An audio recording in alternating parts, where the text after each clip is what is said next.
para que vean cómo el alimento es que pasa desde la boca hasta el esófago.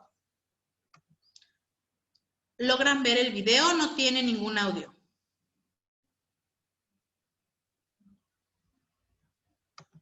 Perfecto.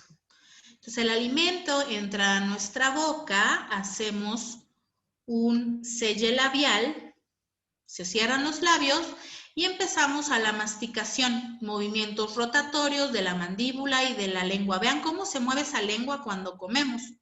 Después el alimento pasa por la boca, llega a la laringe y pasa hacia el esófago.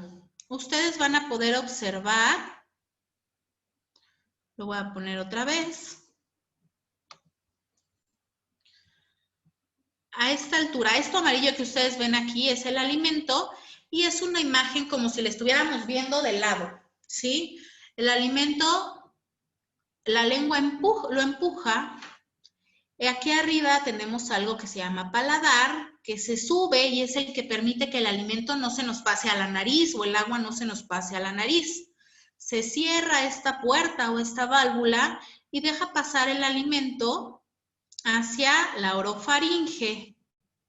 La orofaringe ya es este espacio que tenemos aquí. Y aquí abajo van a ver una lengüita que baja. Ese es la protección de la vía aérea. Vean cómo va a bajar, se cierra la vía aérea y pasa por el esófago.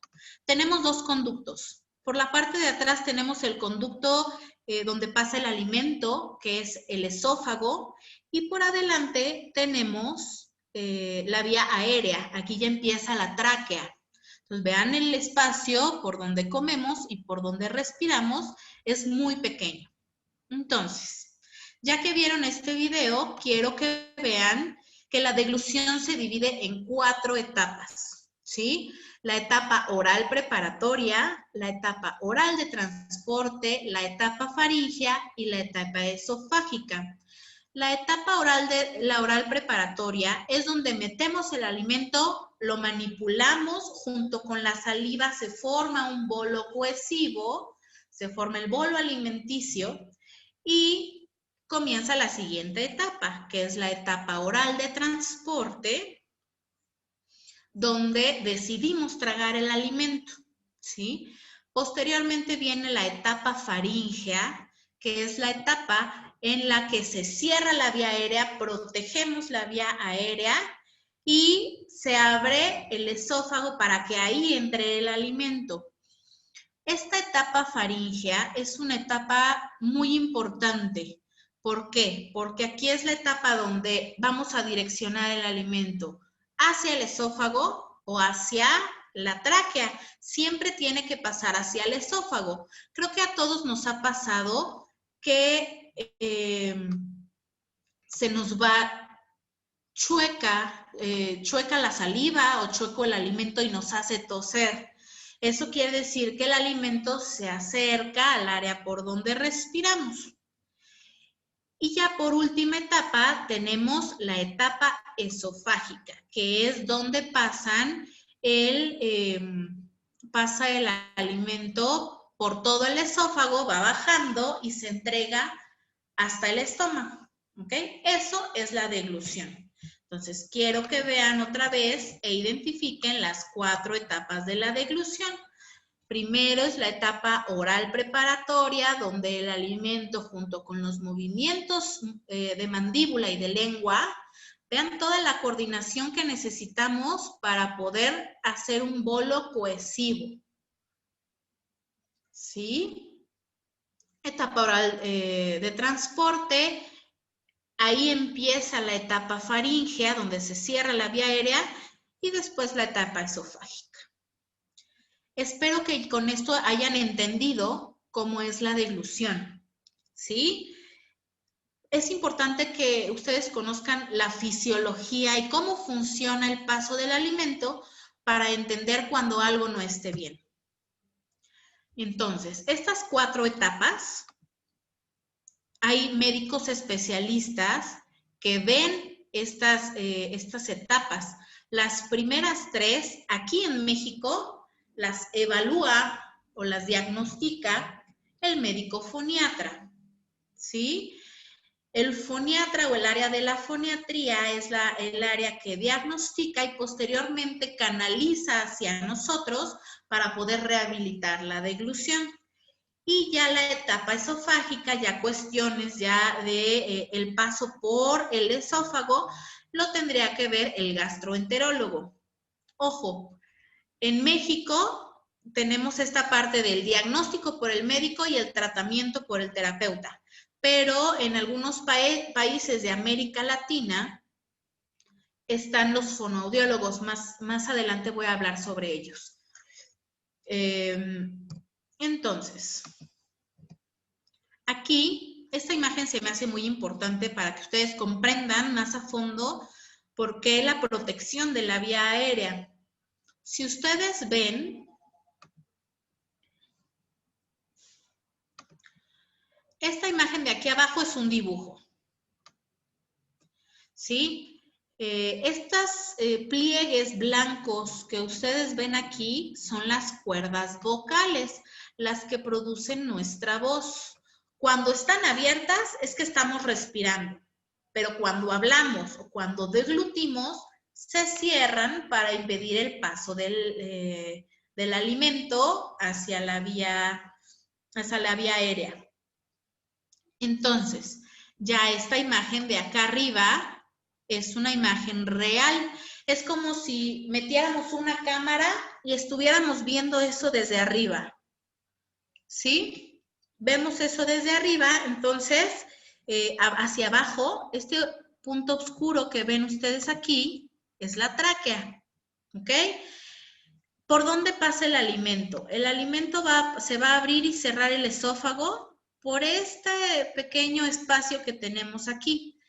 El espacio que hay entre el esófago y la vía aérea es apenas 1 centímetro o menos, dependiendo del tamaño de la persona, pero es apenas 1 centímetro aproximadamente. Entonces, imagínense la cercanía entre el lugar por donde respiramos y el lugar por donde hablamos.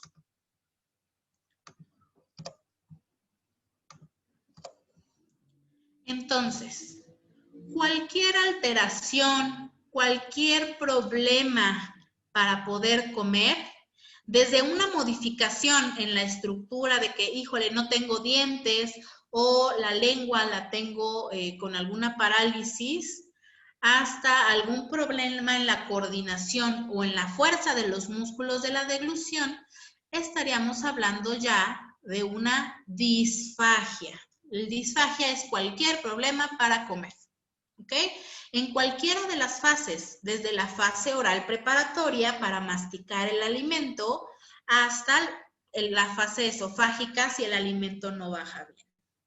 ¿Vamos bien hasta aquí?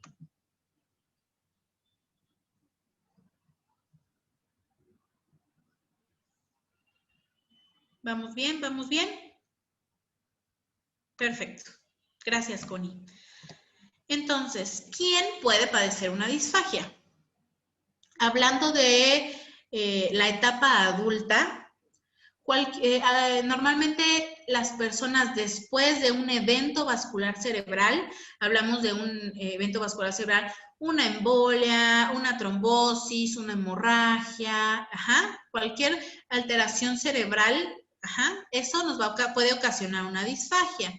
También una persona después de un traumatismo craneoencefálico, personas con Parkinson, con demencia, aquí ya puse a las personas con esclerosis lateral amiotrófica, esclerosis múltiple, también las personas que después de una cirugía de cabeza y cuello, aquí están justamente abordando o interviniendo en los músculos de la deglución. Y normalmente el 90% de las enfermedades neurológicas pueden padecer un problema de la deglución, alguna disfagia. ¿Por qué una persona con esclerosis lateral amiotrófica puede tener problemas para comer? Porque ya sabemos y ya les mencioné que la deglución es un acto neuromotor, ¿sí? Que involucra los movimientos musculares. De una forma muy fácil, explicada, cuando alguien tiene ELA, existe pérdida en el control muscular, ¿sí? Entonces, aquí les puse una imagen de unos músculos, de unas fibras musculares.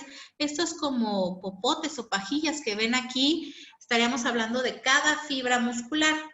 Esas fibras se van deteriorando, van dejando de funcionar y ya no hay una conexión suficiente para poder generar el movimiento. Entonces, pues estas fibras musculares, como ya había mencionado, se van perdiendo, se van debilitando y ustedes vieron ya todos los músculos que están involucrados para la deglución. Desde los músculos de los labios, los músculos del paladar, de la faringe, de la laringe, de la lengua, las mejillas. Entonces, estos músculos van perdiendo un poco de función. ¿Qué pasa o qué puede pasar si tengo disfagia? ¿Por qué la importancia de atenderla? En primer lugar, tenemos la desnutrición. Si no adquirimos la cantidad de nutrientes necesarios porque ya me cansé, porque toso al comer, me puedo desnutrir. Entonces no voy a tener la cantidad de vitaminas, de minerales, de proteínas para que mi cuerpo esté fuerte. También me voy a deshidratar, ¿sí? Esto en cuestión de la eficacia, pero si hablamos de la seguridad de la deglución, me puede generar alguna asfixia porque el bolo era tan grande y no tuve tanto control sobre ese bolo que me obstruyó la vía aérea y ya no pude respirar. Eso es de cuidado. Pero también pueden generar las neumonías. Imagínense que el alimento, que nuestros pulmones es como si fueran una bolsa oscura de basura. Si llega un poco de alimento y cada vez que como voy llenando mi bolsa o mis pulmones de alimento y la cierro, esta es una bolsa oscura, es una bolsa húmeda y es una bolsa caliente. ¿Qué le va a pasar a esa comida? Se pudre. Entonces, eso es lo que puede generar las neumonías. ¿Ok? Es muy importante tomar esto en cuenta. ¿Qué debo yo de notar o cuáles son los signos de alerta para saber que alguien puede tener disfagia? Tos durante la alimentación. Es una persona que le da un trago a una botella con agua o le da una cucharada de sopa e inmediatamente empieza a toser, a toser, a toser. Cuidado con ese signo de alerta. Atragantamiento con la propia saliva. Si una persona no puede deglutir la propia saliva, estaríamos hablando de un problema de disfagia. ¿Sí? Muy común, dentro de mi experiencia, me han dicho que las personas con ELA normalmente tienden a generar más saliva de lo normal. Pero aquí yo les voy a decir que no es que generen más saliva de lo normal. Lo que pasa es que o están tan cansados o cuesta tanto trabajo deglutir que la saliva se va acumulando en la boca y llega un momento que si lo voy a pasar me da tos por la cantidad de saliva que tengo o, en dado caso, mejor la escupo porque no la logré deglutir. Siguiente, sensación de ahogamiento durante la comida. Si una persona siente que se ahoga cuando come, es un signo de alerta para disfagia. Si tengo dificultad para masticar los alimentos, si no logro hacer esa masita, ese bolo cohesivo, o me canso durante la masticación, tengo un problema para comer. También si siento que se me estanca la comida en la garganta y que no la puedo pasar. También si no logro acabarme todos los alimentos porque me generó mucha tos o porque ya me cansé. Otro signo de alerta es la sensación de un cuerpo extraño después de deglutir, que se quedó estancado el alimento. Siguiente signo de alerta, una persona que pierde mucho peso porque ya no logra alimentarse correctamente. Otro signo, la neumonía o neumonías constantes sin saber por qué, no tengo ninguna infección en vías aéreas. Hay que ver la parte de la alimentación. ¿Qué está pasando? A lo mejor el alimento se está estancando en los pulmones y está generando una neumonía. Voz húmeda durante la alimentación. ¿Qué es la voz húmeda? Yo lo puedo asemejar a una voz que burbujea o que gorgorea, valga la palabra, pero una voz que se escucha como si estuviera generando burbujas. Y las burbujas vienen desde esta altura. Eso quiere decir que la saliva o el alimento se quedó cerca de nuestras cuerdas vocales y está generando ese sonido. Siguiente, si una persona está comiendo y constantemente está ese carraspeo es un signo de alerta. O dificultad, que cuesta trabajo pasar el alimento de la boca a la garganta y no puedo realizar la deglución. Si durante esa comida genero muchas flemas, mucho ojo también ahí. Las flemas se generan por defensa del cuerpo. El cuerpo dice, algo está pasando mal aquí, pues mejor genero flemas para que no me vaya a irritar, no me vaya a lastimar, ¿sí? Y también si existe mucha fatiga o mucho cansancio al comer. Todos estos son datos de alerta de que algo no está pasando aquí. Ya identifiqué que tengo disfagia o que tengo problemas para comer. ¿Qué voy a hacer? Número 1, voy a acudir con un experto en disfagia, ¿sí? Como mencionaba, en México existen los foniatras y los terapeutas de deglución o terapeutas en comunicación humana. ¿Sí? En España se conocen como logopedas, que también hay logopedas aquí en México, y fonoaudiólogos. Cualquiera de estos nombres pueden encontrar para una persona que esté capacitada para la deglución, o en su defecto, si en su país o en su zona no existe ninguna persona especializada, pueden acudir con un otorrinolaringólogo. ¿Para qué? Para que les haga una evaluación. Se va a hacer una historia clínica, se van a recaudar y a recopilar todos los datos importantes para saber si existe o no existe una disfagia, y en un caso que es lo ideal, que se haga una evaluación. Dentro de las evaluaciones más sencillas y más conocidas, existe la evaluación fibroendoscópica de la deglución, que meten una camarita, aproximadamente meten 10 centímetros de camarita por la nariz. No, es un poco incómodo, pero no duele, no se necesita anestesia. El médico puede ir hasta su casa a realizar el estudio. Meten la camarita y se acercan y ven esa imagen del círculo que les enseñé con las cuerdas vocales. Se ve ahí. Entonces, el doctor, el médico, el fonoaudiólogo, les estará dando alimento poco a poco, en diferente cantidad, en diferente consistencia, para que les diga, ok, puedes comer papillas, no puedes comer agua porque se acerca al lugar donde respiramos, ¿sí? Y también existe la videofluoroscopía, que es una radiografía, se graba esa radiografía, no es una foto, es un video, y el médico va viendo de un color más oscuro cómo el alimento va pasando desde la boca hasta el esófago, ¿ok? Eso sería en un caso ideal que se pueda evaluar la deglución.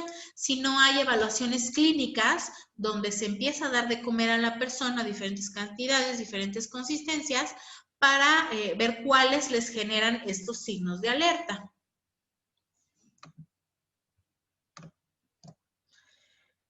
Entonces, el médico nos va a decir, ok, tú tienes una disfagia leve, una disfagia severa o una disfagia moderada. ¿Con qué? Con sólidos, con líquidos, con papillas o con lo que hayan probado. ¿En qué parte de la deglución? ¿En la fase oral, en la boca, o en la fase faríngea, o en las dos? ¿Ok? ¿Por qué? Porque de ahí nos vamos a basar nosotros para la terapia y para la alimentación que van a tener día a día, para que sea lo más fácil y lo más seguro para la deglución. En el paso número 2 de qué hacer si tengo una disfagia, es modificar la consistencia de los alimentos. Habrá alimentos más sencillos de comer o alimentos más complicados. vamos a partir desde la mitad, la consistencia miel. Cualquier consistencia que sea parecida o igual a un yogur de vaso, la vamos a llamar consistencia miel. Llámese consistencia miel, la miel como tal, un yogur de vaso, una papilla, un Gerber, ¿sí? Eso lo llamamos consistencia miel. Me voy a ir a una consistencia abajo. La consistencia néctar, como estos jugos espesitos, jugos del valle, jugos Jumex, que no llegan a ser tan líquidos como el agua, pero tampoco llegan a ser tan espesos como este yogur. El jugo de néctar, los atoles, un yogur bebible, esa es la consistencia néctar. Y hacia abajo tenemos la consistencia líquida. Consistencia líquida es todo lo que se parece al agua. El agua, la leche, el refresco, la cerveza, el vino, ¿sí? El agua de limón. Si ustedes vierten en un vaso o en un lavabo o un fregadero estas consistencias, lo que más rápido se va a mover es el agua, es el líquido. Y después va a tardar más en caer o en vaciarse el néctar, luego la miel y me voy más arriba, el pudding. El pudding es como un puré de papa, como un guacamole, como unos frijoles refritos. Y después tenemos los sólidos. Dentro de los sólidos hay una gran gama de los sólidos. Tenemos los sólidos secos, como unas papas fritas, y los sólidos duros. Es un sólido duro y seco. Tenemos los sólidos suaves, como un plátano, pero tenemos los sólidos suaves y jugosos, como un cuadrito de papaya, ¿sí? Entonces, dentro de los sólidos tenemos muchas gamas. El médico o el terapeuta va a evaluar estas consistencias para saber cuál es más fácil, con cuál se cansa menos, con cuál hay menos posibilidad de que se vaya a la vía aérea. Por ejemplo, si nosotros damos un trago de agua, se va a mover muchísimo más rápido que un trago de miel. Así como se comporta dentro del vaso, se va a comportar dentro de nuestro cuerpo. En cuanto a las consistencias de los alimentos, hay que buscar siempre la que, como les había dicho, la más fácil de deglutir y la que no nos produzca tos, la que no nos produzca atragantamiento, la que no se nos estanque dentro de la boca, porque sabemos que vamos a perder un poco de movilidad en la lengua y esta limpieza o este movimiento rotatorio que genera la lengua al masticar va a ser mucho más complejo y mucho más difícil. Lo que les había dicho, normalmente lo más sencillo de deglutir y de manipular dentro de la boca es la consistencia miel y la consistencia néctar. Estas dos consistencias son las más sencillas y también probablemente el pudding. Ya el sólido probablemente nos cueste trabajo masticar y manipular dentro de la boca. Y el líquido, ni se diga, se mueve tan rápido que nos puede generar tos.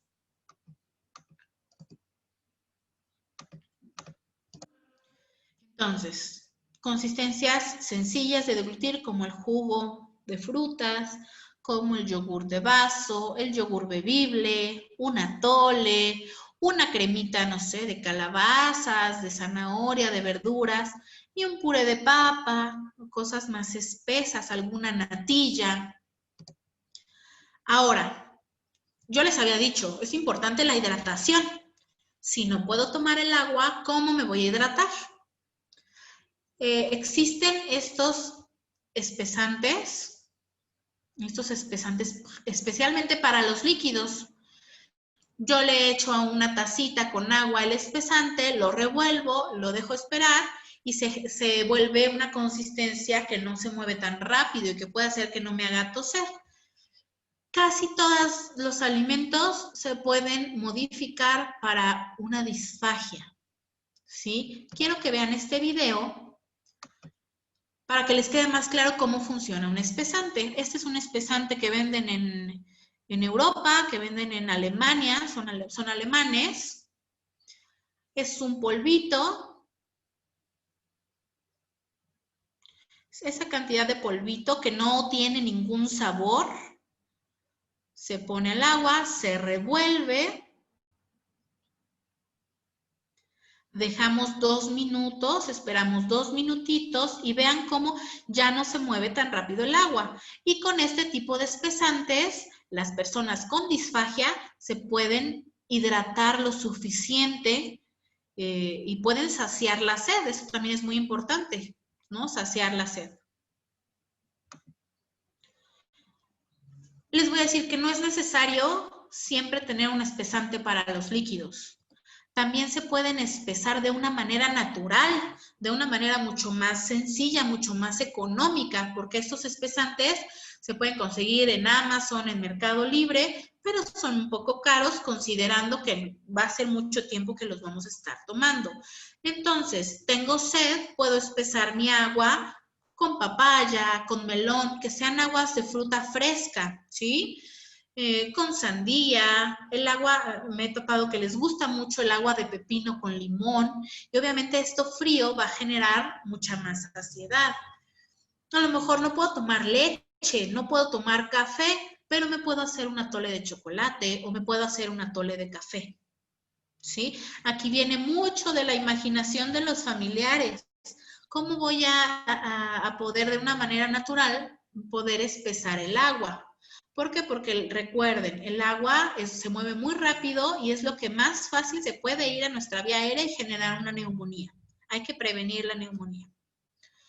Como paso número 3 de qué hacer si tengo una disfagia, sí o sí debemos hacer terapia de deglución.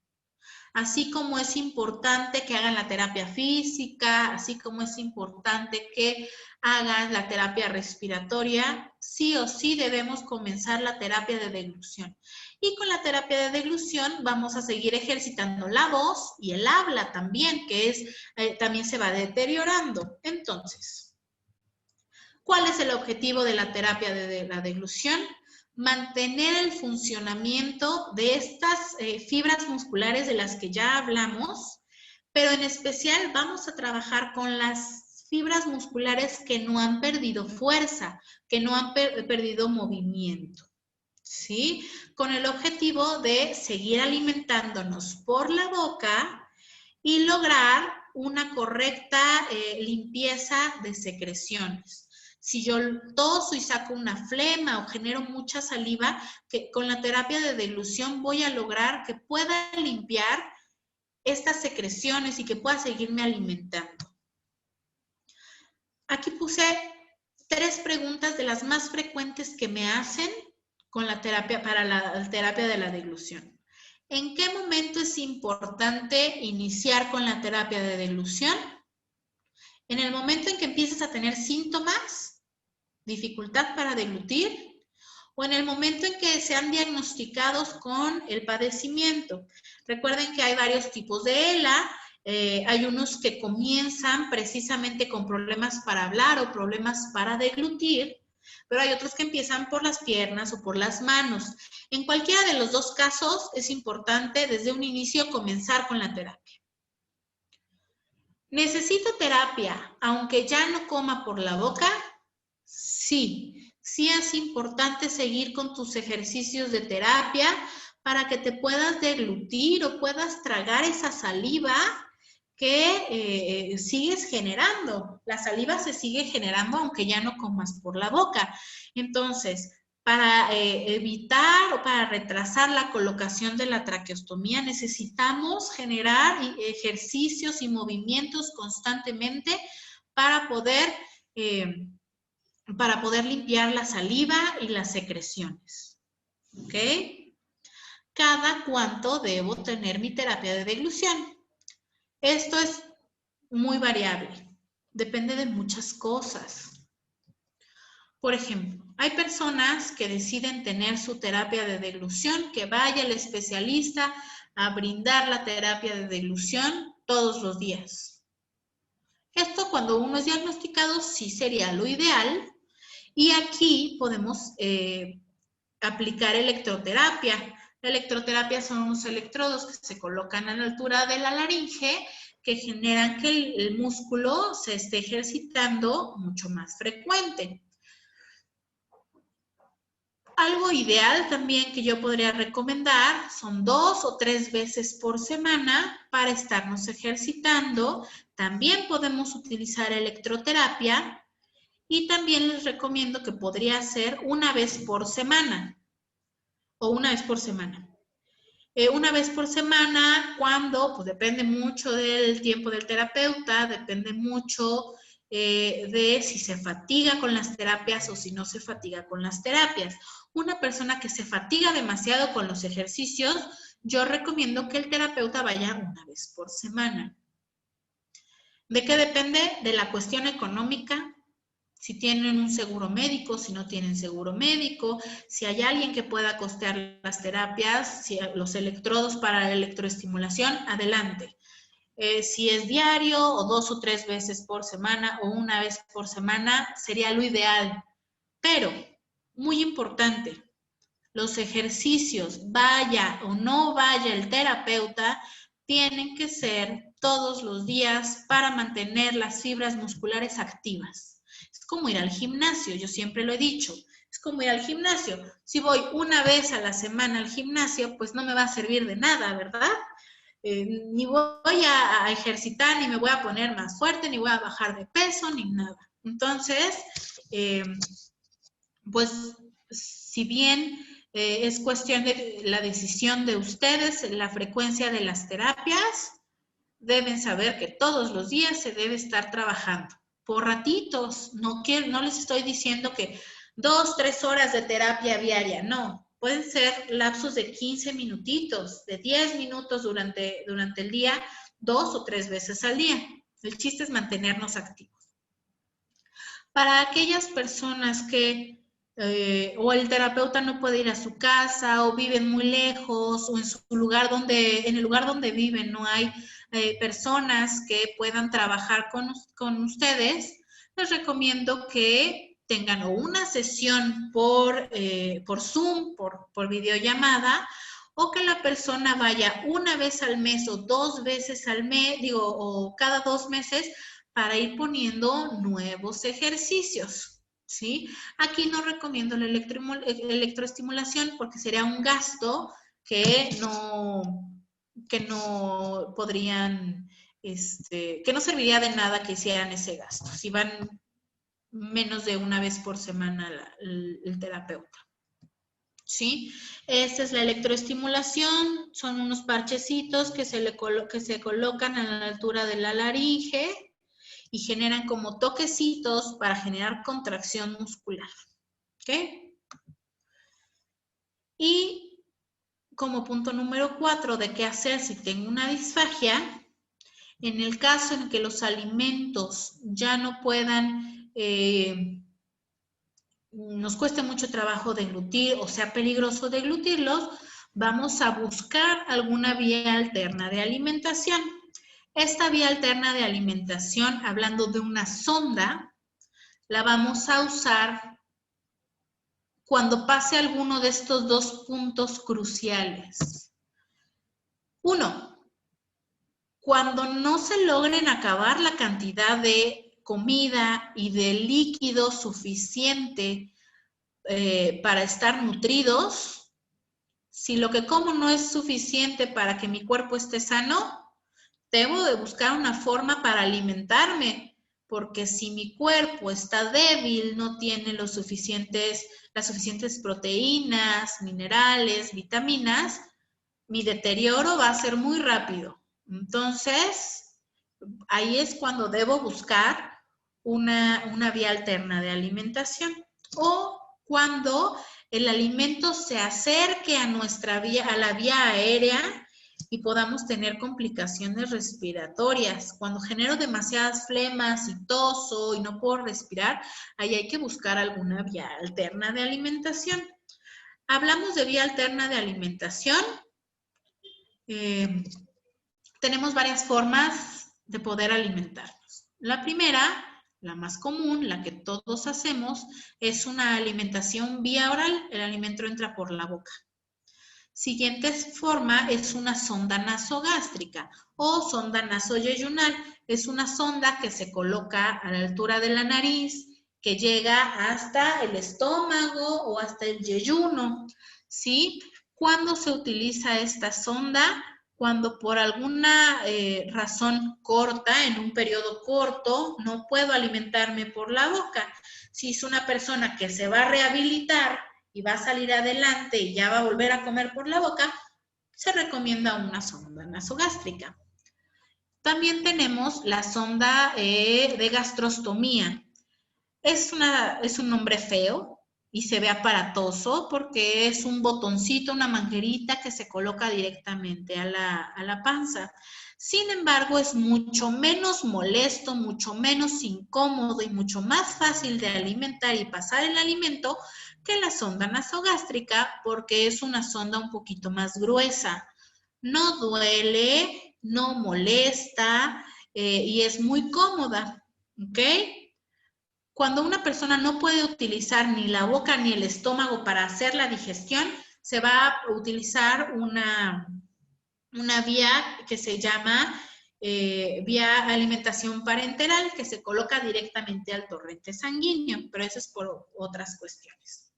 Yo me voy a enfocar en la gastrostomía, que es normalmente lo que se coloca a las personas con ELA. Quiero que sepan que una gastrostomía que se coloca en el momento indicado, en el momento oportuno, puede evitar muchas complicaciones, complicaciones de nutrición y complicaciones respiratorias, ¿sí?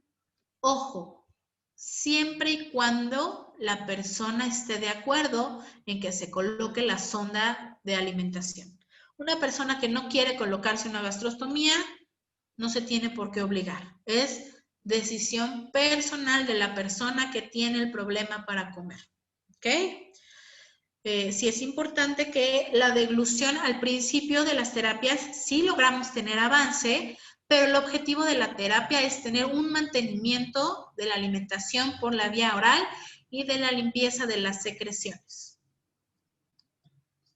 Aquí les muestro a una pacientita mía que tiene su sonda de gastrostomía, ya no se puede alimentar por la boca. Esta bolsita, aquí se coloca el alimento y baja por esta manguerita y pasa hasta su estomaguito directamente.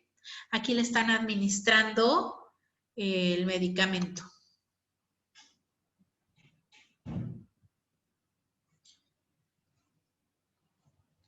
Aquí nos dicen que la sonda no es decisión del paciente, es por la necesidad que tiene para alimentarse. Sí, pero a una persona no se le puede obligar a que se le coloque la sonda. Si nosotros les decimos, necesitas una sonda, la forma de alimentarte tiene que ser así, porque por la boca puedes tener complicaciones respiratorias.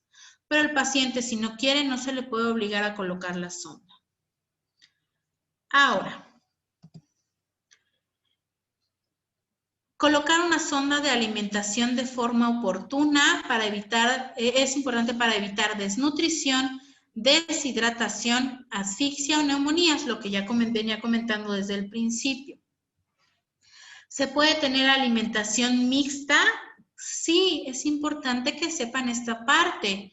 Puede ser que yo tengo problemas para comer porque me canso, me fatigo muchísimo al comer, pero no tengo ningún problema a la altura de la vía aérea, pero me canso y no alcanzo a acabarme todo lo que necesito. Ah, bueno, coloco mi sonda, se coloca esta manguerita, empiezo a comer por la boca y cuando ya me cansé o cuando ya no quiero, me completan mi alimentación por la gastrostomía, ¿sí? Si la persona no se acaba lo que se debe comer vía oral, lo que decía, se completa la alimentación por la sonda. Esto hablaríamos de una alimentación mixta, para placer por la boca y ya para nutrirme por la sonda. Ojo, si una persona se coloca la sonda, pero aún puede seguir comiendo, es importante que lo siga haciendo, porque acuérdense, lo que no se usa se atrofia. Entonces, si yo puedo seguir tragando, necesito seguir tragando o deglutiendo lo más que puedo para mantener esa función lo más posible. Ok, les voy a dar las recomendaciones generales para la alimentación, ¿sí? Siempre es importante comer bien sentado. Esta persona está sentada a 90 grados. Esa es la manera correcta de comer. Nunca debemos comer acostados. Si bien a lo mejor no me puedo levantar completamente, la cabeza sí le puedo poner almohadas para que la configuración de la vía aérea y del esófago estén correctos, si no nos cueste tanto trabajo deglutir.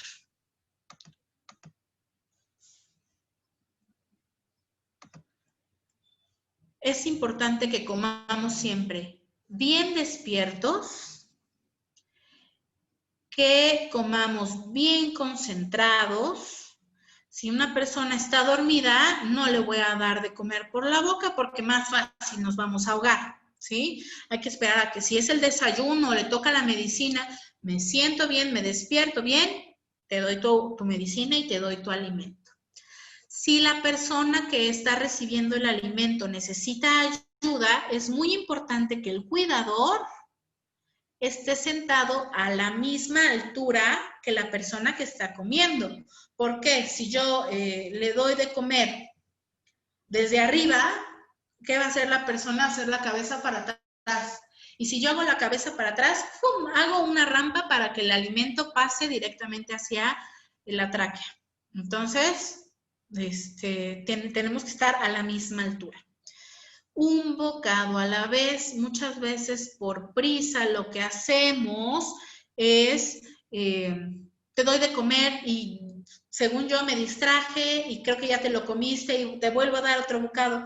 Entonces ese bocado se va haciendo más grande, más grande, más grande y va a costar más trabajo comer, pasarlo y es más fácil que se nos vaya la vía aérea o que generemos alguna obstrucción en la vía aérea.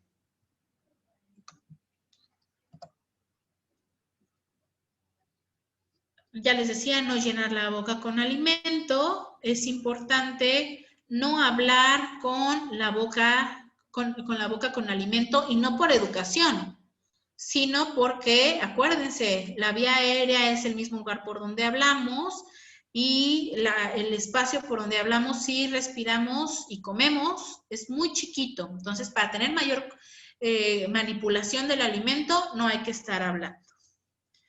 Muy importante la limpieza en la boca después de comer, porque a veces se quedan residuos de alimento dentro de la boca. Entonces hay que evitar que el alimento se estanque. ¿Qué más?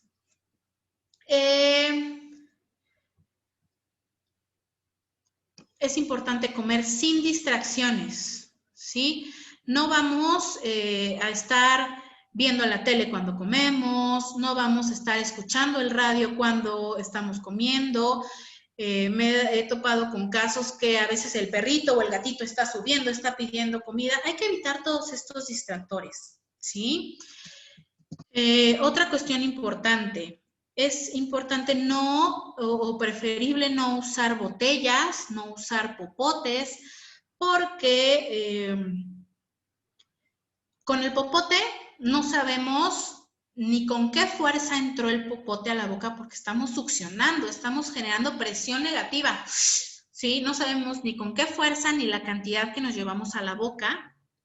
Y de preferencia no usar botellas, porque la botella lo que hacemos es hacer una hiperextensión de la cabeza, ¿sí? Entonces hay que evitarlo. Entonces, ¿cómo comemos? O con unos vasitos adaptados. No lo traigo. Es un vasito que, imagínense que es un vaso para beber agua, que se recorta una parte para que cuando tomo, mi nariz no choque con el vaso. Entonces lo puedo mover mucho más fácil, ¿sí? O directamente de la cuchara y así yo controlo la cantidad de agua que está ingresando a cavidad oral. ¿Sí? Si es necesario usar los espesantes o modificar la consistencia del alimento. Ya casi acabo y me voy con las preguntas. ¿Qué alimentos son difíciles de comer? Me refiero a difíciles en cuanto a la presentación original del alimento. Alimentos fibrosos o con hebras. Alimentos como la piña, el apio, carne deshebrada, el queso Oaxaca son alimentos que se hacen como tiritas, como hilos. Entonces, creo que a todos nos ha pasado que con un poco de queso nos dan ganas de toser o sentimos que nos ahogamos. No digo que no coman queso, pero en vez de comer el queso en tiritas, lo puedo comer finamente picado. O el apio y la piña, en vez de a mordidas, lo puedo meter a un jugo. ¿Sí? Me refiero a como la presentación del alimento, no el alimento como tal. Alimentos con partes duras o partes punzantes. Obviamente el hueso del pollo o las espinas del pescado o chupar los cartílagos, ojo con esta parte. Alimentos con cáscaras de frutas y legumbres como la cascarita de una uva, la cascarita de la manzana, del tomate hervido. Mejor le quito el pellejito, la cascarita, y así me lo como finamente picado para que la uva, por ejemplo, no esté muy grande. Ojo, las consistencias combinadas como el cereal con leche, los frijoles de la olla, un caldo de pollo con arroz, la sopa de pasta, son difíciles de comer. ¿Por qué? Porque entran dos consistencias diferentes a la boca. Entonces, el estímulo y la coordinación que debemos tener es muy preciso. Entonces, ¿qué recomiendo aquí? Me sirvo mi vaso con cereal y con leche, ya que mi cereal se remojó, en una cucharada solamente como el cereal, ya aguadito, escurrido, y la siguiente cucharada a lo mejor la leche, si es que los líquidos no me cuestan trabajo comer, ¿ok? Siguiente, alimentos crujientes, secos o polvosos, como las papas fritas, las palomitas, el chicharrón, las galletas. Todos estos alimentos que dejan polvito son complicados de deglutir. Entonces, mejor que estén remojados o que estén en una presentación diferente. Aquí en México comemos mucho el chicharrón con salsa. Ese es más fácil de deglutir que el chicharrón que debemos masticar y que deja polvito. Alimentos pegajosos, caramelos masticables, chiclosos, chicles, tengan cuidado con estos alimentos. También los alimentos duros, como las carnes duras, los panes de cereales, las frutas secas. Y semillas redondas, cuidado con cacahuates, pistaches, caramelos sólidos, las nueces. Estos alimentos son los que más los más difíciles son para deglutir. Entonces, creo que esta es la información, es mucha información que digerir, pero va a quedar grabada esta plática para que la puedan ver con calma después. Esto es lo más importante que ustedes deben saber cuando alguien tiene un problema de deglución. Y no solamente con ELA, un problema de deglución con cualquier persona que pueda tener estas alteraciones, ¿sí? Entonces, pues de todo corazón, cualquier duda que tengan, me pueden mandar un mensaje a ese número, un WhatsApp, por favor, o mandarme un correo. En cuanto tenga tiempo, yo con todo gusto les resuelvo sus dudas, ¿sí? Doctora, si quiere, si alguien tiene alguna duda ahorita, nos puede hacer vía chat. En el chat tenemos ya algunas preguntas, si nos pudieras, por favor, responder. Claro que sí. Gracias. Antes que nada, por aquí hay una asistente sorpresa. Está la licenciada María del Carmen Cores. Pues quiero aprovechar este momento para darle las gracias porque ella fue la que me dio la necesidad de estudiar más deglución y la que me pegó el amor por la rehabilitación de la disfagia. Entonces, no sé si todavía siga por aquí, me mandó un mensajito aquí al privado, pero le quiero dar las gracias, decirle que la quiero mucho y que estoy muy agradecida con ella, ¿sí? Entonces, por aquí tenía una pregunta que decía, si mi paciente está, no, ¿cuándo sé que mi paciente tiene características de desnutrición?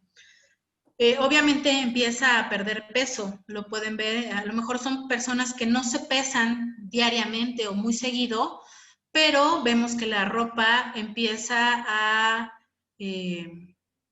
quedar más grande, que los mejillas empiezan a caer. Y bueno, obviamente con la historia clínica, si me hablas que son tus pacientitos,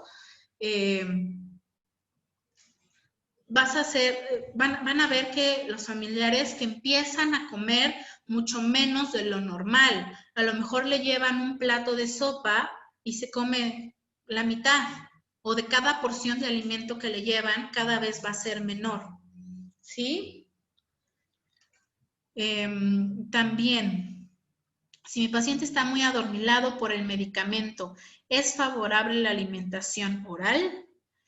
Si está muy dormido, yo no recomendaría que tuviera alimentación vía oral, a menos que tuviera momentos donde esté bien despierto y se pueda sentar bien y pueda tener una buena coordinación entre la masticación o la manipulación del alimento dentro de cavidad oral y en la laringe, ¿sí?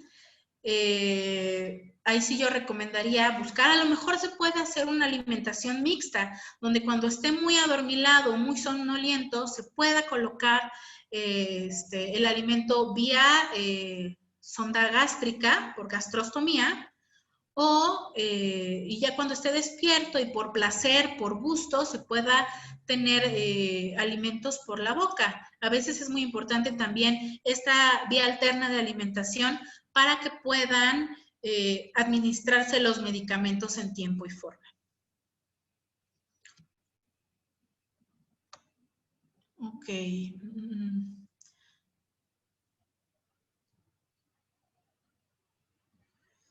Si quieres te ayuda, doctora, te leo. Sí.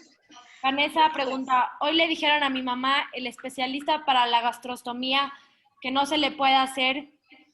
¿Qué se hace en este caso? Bueno, es una pregunta complicada. No sé, habría que evaluar primero, no sé por qué no se le pueda colocar la gastrostomía. La gastrostomía se puede colocar de dos formas. Una es endoscópica. Te meten la camarita por dentro y abren el estómago y por fuera la colocan. O por cirugía. No sé cuál haya sido la razón de que no se le pueda colocar la gastrostomía. Pero se puede buscar mientras, si se puede solucionar esta situación, pues una sonda nasogástrica en lo que se pueda resolver esta cuestión. Gracias, doctora, te sigo. Viridiana nos pregunta, ¿llegará un punto donde pacientes con ELA ya no puedan comer nada? Sí, sí llega el momento, puede llegar el momento en el que no puedan comer ningún tipo de alimento. Es por eso que la gastrostomía nos puede apoyar. Gracias. Preguntan, Lucía, ¿qué hacer cuando el enfermo se atraganta? Ok, depende de con qué sea con lo que se está atragantando. Si es agua, solamente pedir que tosa y que se tranquilice, porque en algún momento puede ya dejar de toser y sacar con lo que se estaba ahogando. Con los líquidos no va a suceder de que, no puede respirar, se obstruyó la vía aérea. No, porque acuérdense que el líquido se mueve muy rápido, ¿sí? Entonces, pues si es con líquido, pedir que tosa y que se relaje y que intente respirar profundo. Si ya generó mucha flema, a lo mejor y lo que les está haciendo atragantarse es la flema, ¿qué puedo hacer? Me pongo una gasita o algo, intento con mi dedo arrastrar y sacar lo más que se pueda, en caso que no tengan un aspirador. Si tienen un aspirador de secreciones, pues con la manguerita y que lo succione. Y si es un sólido que está obstruyendo la vía aérea, pero están seguros que está, por ejemplo, con una uva o con una nuez o con un pistache, pues hacer la famosa maniobra de Heimlich para poder sacar lo que está obstruyendo la vía aérea. Gracias, doctora. Seguimos con Jenny, que nos pregunta cómo se le hace para darle las pastillas cuando ya no pueden tragar con facilidad. Ok. Normalmente empiezan a tener mayor dificultad con los líquidos, porque los líquidos y la pastilla ya sería como una consistencia combinada. Si con el agua y la pastilla le cuesta trabajo, intenta deshacer la pastilla en unas 2 o 3 partes, si se puede, y puedes meter esos cachitos de pastilla en una cuchara con yogur o con alguna papilla. Si todavía sigue comiendo por la boca, pues moler la pastilla también puede ser una opción. Gracias, doctora. Pregunta Sofía Sánchez, ¿cómo se diferencia la pérdida de masa por la ELA a la pérdida de masa por nutrición? Pues voy a ser sincera, no sé realmente esta parte ya la ve el nutriólogo. Entonces, sería cuestión de coordinar una cita con el nutriólogo, con el dietista, para que ahí evalúen si es pérdida de masa muscular por la debilidad o por la pérdida de fibras musculares o por desnutrición. Gracias. Pregunta Yolanda, ¿cómo busco al especialista para la terapia? Mi papá tiene ELA vulvar y hemos improvisado mucho para ayudarlo. Pues depende de dónde seas, Yolanda. ¿Puedes escribirme de dónde eres? Querétaro. De Querétaro, ok. Habría que buscar un médico foniatra para que haga el estudio de la deglución y ver si ese médico foniatra tiene terapeutas que le pueden ayudar o si o si el mismo foniatra les puede dar la terapia, que yo les recomiendo que sí sea un terapeuta. Yolanda, ahorita ahí deben estar mis datos. Mándame un mensaje y voy a intentar buscarte a un terapeuta de deglución en Querétaro. Gracias, doctora. Nos pregunta Sofía Sánchez, ¿cómo puedes saber cuando es necesaria la electroestimulación en la ELA? ¿O es casi obligatoria? La ELA es un auxiliar, entonces yo recomendaría siempre, en dado caso, obviamente la electroterapia tiene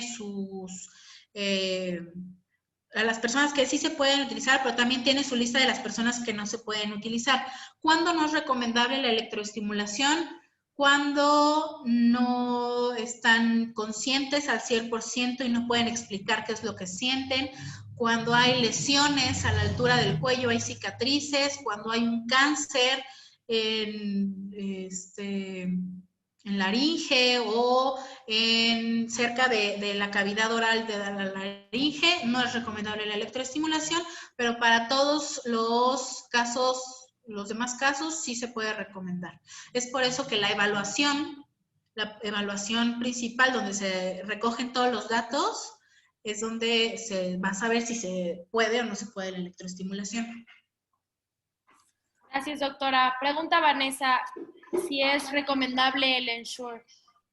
Sí, claro, el Ensure lo que va a hacer es, tienen tanta carga calórica y tanta proteína que esto nos sirve como un auxiliar cuando no logran acabarse la cantidad necesaria. Ojo, el Ensure es muy líquido. Lo que se puede hacer es espesar el Ensure para que se lo puedan comer con facilidad. Gracias. Nos pregunta Sofía, a un paciente mío le daban un bombón cada vez que se ahogaba con su saliva y no quisieron recibir terapia. ¿qué ejercicios les podríamos recomendar a las personas que no son profesionales y que no conocen las estructuras? Ok, este es un tema muy largo y complejo, porque obviamente cada persona va teniendo y va perdiendo funciones específicas, no todos pierden funciones del mismo lugar al mismo tiempo. Si yo puedo recomendarla comer con la flexión cervical, hacer varias repeticiones de este ejercicio cada vez que coman. El frío siempre va a ayudar a que exista un aumento de tono muscular, entonces los alimentos fríos nos pueden ayudar. Obviamente los ejercicios que mejoren la movilidad de la lengua, algunas, sacar, meter la lengua, moverla a los lados, pero pues habría que ver también qué tanto aguantan para no excedernos. Es importante que sí tengan la supervisión, porque una terapia mal aplicada en ELA puede ser contraproducente. Si yo ejercito más de lo que debo, voy a cansarme más, me voy a fatigar mucho más rápido y a la hora que yo quiera comer, no lo voy a poder hacer porque ya estoy cansada. Gracias. Nos pregunta Lucía, ¿qué especialista hay que ver para la gastrostomía? El gastroenterólogo. Gracias. Nos pregunta Connie, ¿sirve la electroestimulación una vez que ya se hizo la traqueostomía?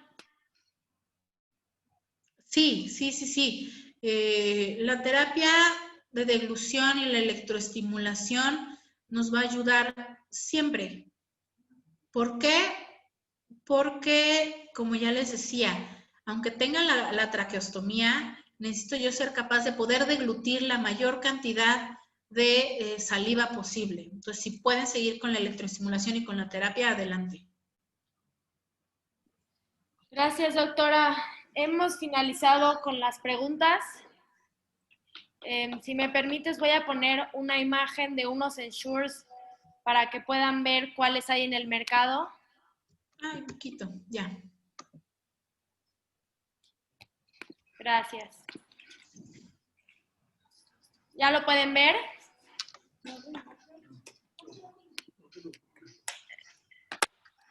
¿Sí lo pueden ver?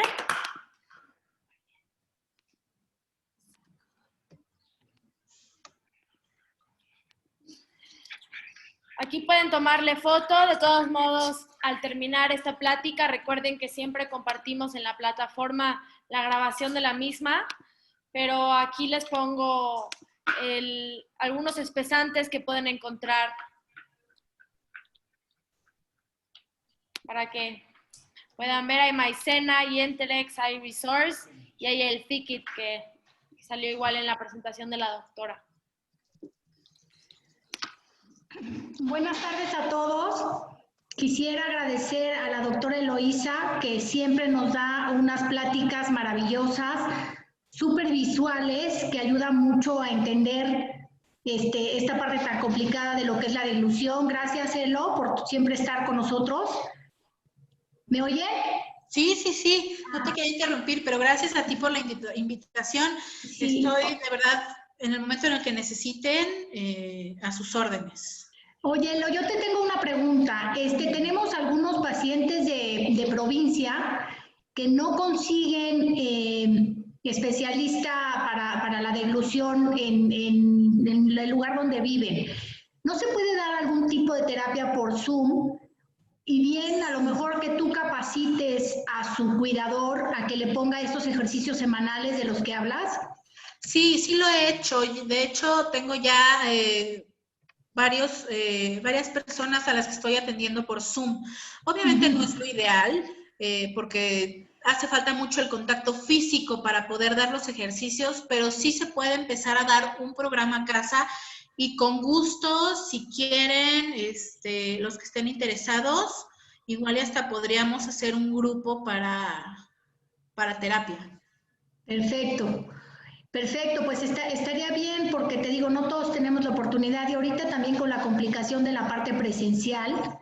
Claro. Pero pues ya son muchos meses, no podemos seguir esperando a que el COVID termine, por lo que considero que es importante que esta parte se atienda, ¿no? Sí, sí, sí. Pues manden un mensajito, ya ahí les puse el teléfono para que nos podamos organizar y que podamos hacer algún programa específico. Ah, pues muchas gracias, Elo. No, para servirles. Vale, me gustaría que comentaras a todos los participantes. Generalmente nosotros hacemos estas reuniones cada 15 días, pero por una excepción vamos a hacer la semana que entra una participación. Elo, estás invitadísima también. Muchas gracias. Quería que Valeria platicara con él de la siguiente sesión, al igual que el agradecimiento a la familia Barroso, ¿vale? Claro que sí, pues el próximo martes 29 de septiembre, aquí tienen la publicación, daremos una sesión para conocer los sistemas alternativos de comunicación, presentaremos diferentes tipos, diferentes cuotas, cuáles son gratuitos, en la modalidad de cada uno, en fin, será una plática muy interesante para conocer acerca de estos sistemas alternativos de comunicación que existen en caso de que empiecen a presentar esos problemas del habla. Y para las personas que ya son miembros de la comunidad, ya son miembros de Apoyo Integral Gila, es decir, ya tienen su credencial, esta plática será completamente gratuita. Entonces, los invitamos a asistir. Mañana estaremos publicando toda la información por nuestras redes sociales y pues los esperamos con muchas ansias. Igualmente quiero aprovechar este momento para agradecer a la familia Barroso, que en memoria de Zona Chávez hicieron una plataforma de recaudación de fondos en la cual no solo cumplimos a la meta, sino la superamos. Entonces seguimos recaudando fondos para seguir apoyando a la comunidad y aquí estamos todos juntos. Muchas gracias.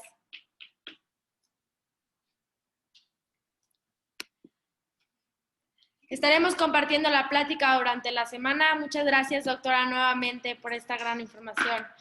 Hasta luego.